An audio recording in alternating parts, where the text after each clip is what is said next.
Hello, and welcome back to Advanced Minecraft. Today I'm going to teach you how to locate some of the more valuable ores, hello chicken, deep in the earth. Since the moon is coming up, it's a good time to go underground since it's not going to be any more dangerous. In order to do that, I'm going to show you two different ways that I like to do it. First is the cheater way. Now the cheater way is, well, let's face it, it is a cheat. And you're going to need to download a program called Cartograph. I will link this in my post, so let me show you here what this program looks like and what it does. Let me drag this up here. Cartograph. Here's what it looks like. It's a very basic GUI, and what you're going to do is you're going to select the world that you want to chart, and you're going to select one of these. Now I find that oblique angled is the best one. It gives you a nice side scrape down view. It looks three-dimensional sort of. And what you're going to do here is go with cave mode. Now cave mode is going to display only the areas of the map that are dark, not lit by sunlight. This means that if they are lit by torches but not sunlight, they will show up and they'll be a slightly different color. And what I'm going to do is, it does take some time to render, so I'm going to show you the one that it created for map 2 here.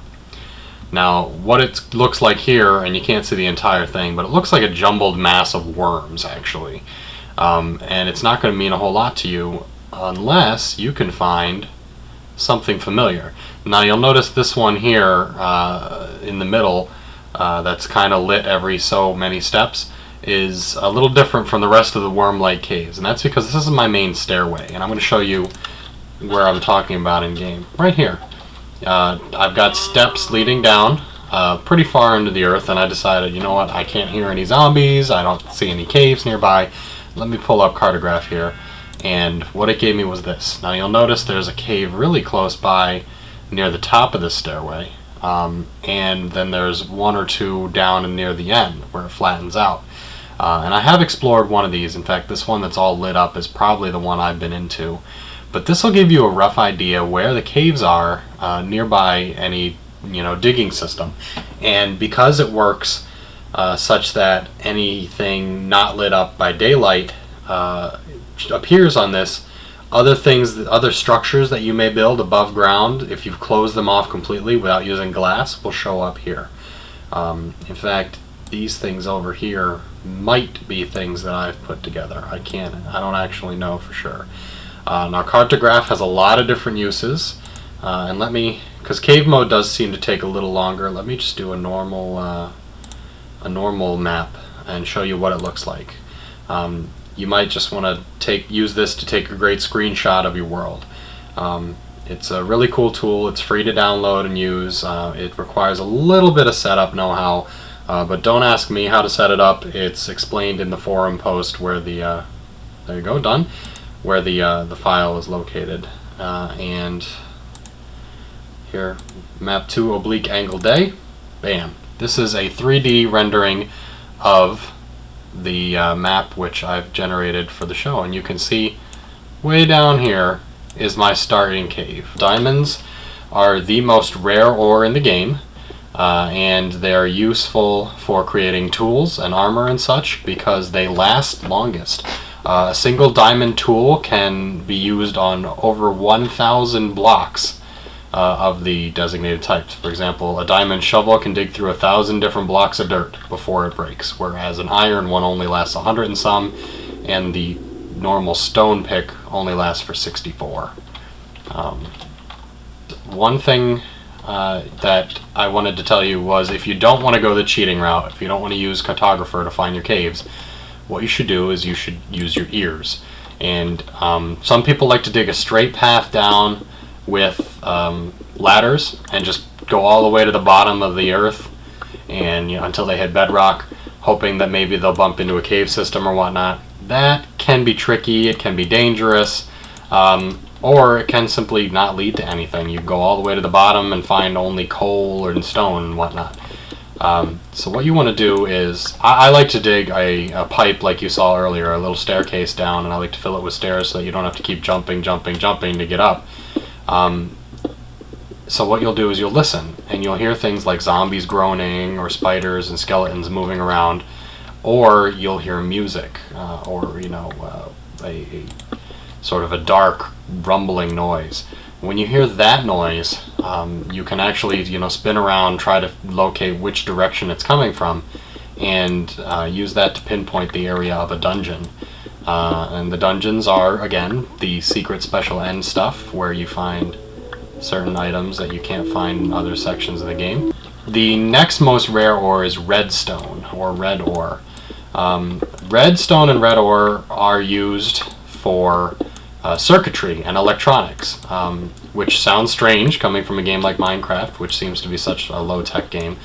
But people have built things like alarm systems and blinking lights, like Christmas lights, combination locks using doors and switches, all sorts of great stuff. And it's one of the other goals that many people have. I mean, Minecraft is a game with tons of goals, and you sort of make your own as you go. I've already sort of explored this area, but redstone, I gotta go back and get more torches. Redstone is one of them. People like to gather as much of it as they can and then take it up to the top and use it to build all sorts of neat little contraptions. And you'll probably find more of this occurring when multiplayer gets more and more advanced. Right now, there's no monsters and people can't really hurt each other. And there's supposed to be a mode later on, like a puzzle mode, where someone sets up a map and then you only have limited things that you can do in that map to get your goals done. But that's what redstone is for. Iron, you already know about. Iron is used for the most things, which is why it is one of the items that you want to collect the most of and use carefully. Iron is used, of course, for iron tools, which are much better than stone. You need iron picks in order to gather diamond, gold, or redstone. Or a diamond pick. A diamond pick can also be used for those things, but the iron one is what you're going to get first. If you use a regular stone pick to gather any of those other that I just mentioned, the block will not appear. It'll just disappear. You won't get any of the things that you gathered. So make sure you always carry at least one iron pick in case you find one of those items that you really are looking forward to. And I've kind of held here at that screen because I was thinking. Torches, damn it. Sticks, coal. I put all my coal here.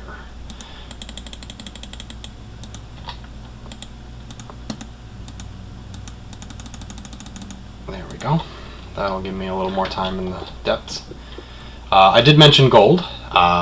Gold has almost no use, on the other hand. Unlike redstone and diamond, which are very valuable, gold is sort of I found it, it's kind of a nice thing. You can make tools out of gold.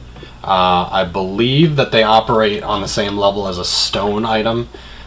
So what you'll probably use gold for, if you're using it specifically to create something that's actually useful and not just decorative, you're going to make armor out of it. I think the armor doesn't last as long, but it will still provide you the same amount of protection as any other type of armor would. Leather or diamond. I'm not sure diamond can make armor. I've actually never tried. It seems like a waste. Or iron. So gold is sort of a useless except for armor if you really wanted to, or decoration. Some people make gold blocks. In order to make a gold block, you use 9 different pieces of gold that you've melted, gold bars, in the craft bench. You can make iron blocks and diamond blocks as well. Those are more popular in multiplayer just because they are sort of a status thing. Look, I made a gold diamond block. They're not really useful for anything. It's all decoration. It's just for decoration, that's all. Woo! You'll notice here, actually this is a neat little trick. If you want to get down somewhere and you don't want to have to dig your path down, just float down with the water. You won't get hurt. It'll take you down slow, and you can swim back up, whereas the monsters cannot swim up the water. So it is a safe way to get back up and down. But be careful, especially when going down into a dark place. You never know what's going to be under you when you emerge from the water. Okay, here we go. Lava. Recently, they made a change to the game where if you collect lava in a bucket is made with 3 iron ore, you can use that to power your furnace. Now, I don't know if the bucket disappears or not, but I will find out and show you guys in a later video when I go and make a bucket. Other things that iron is used for, really again, iron is used for almost everything in the game. It's used to make buckets, mine carts, which you can then turn into powered mine carts or mine carts that have a basket to carry stuff up, and mine tracks, railroad tracks, roller coasters. They both work the same, with the same block. So you can create a mine shaft with a mine track and a mine cart that goes all the way down to the bottom of your mine, your dungeon, and you can ride it down there in a fraction of the time, but it takes a long time, of course, to build that.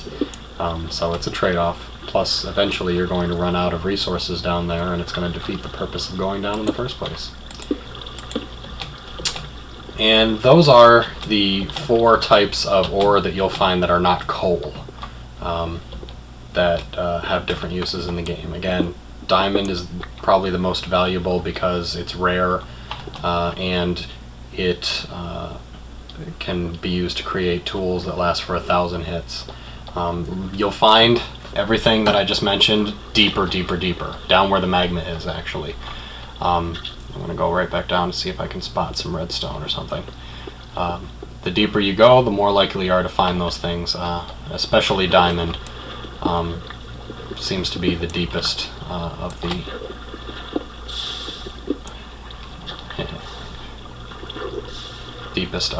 ores.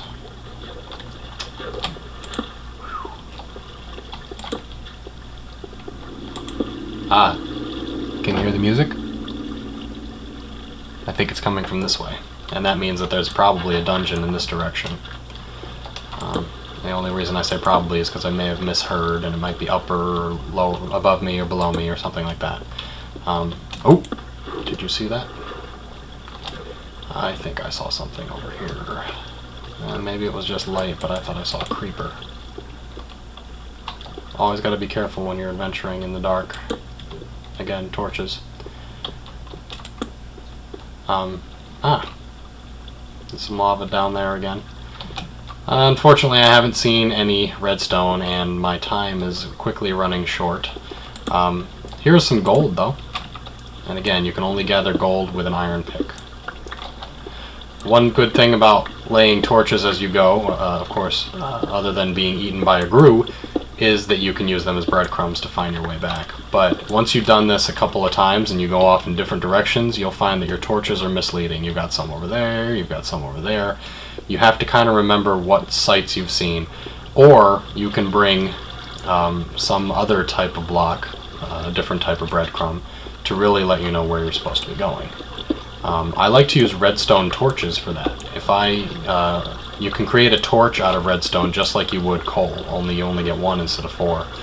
And you can use that to identify areas that you have been that are safe or heading back toward your base.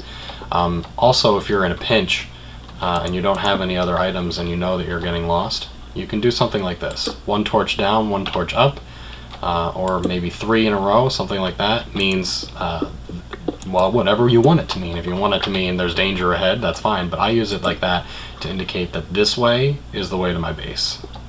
So I follow that. Or I use it to indicate that there are stairs up, like I'll put like that, and then I'll see, oh, there's stairs right here, and I must go up those stairs to get back to my base. Anyway, that's it for this episode of Advanced Minecraft. I hope it was useful to you, and I hope you guys have good luck in finding the ore that you need to do all those special little fun things. Remember, you go ahead and post whatever it is that you want me to do, and I will try to help you guys out in teaching you the advanced layout of Minecraft. I will link you to Cartographer to help you guys find cave systems if you choose to go that route.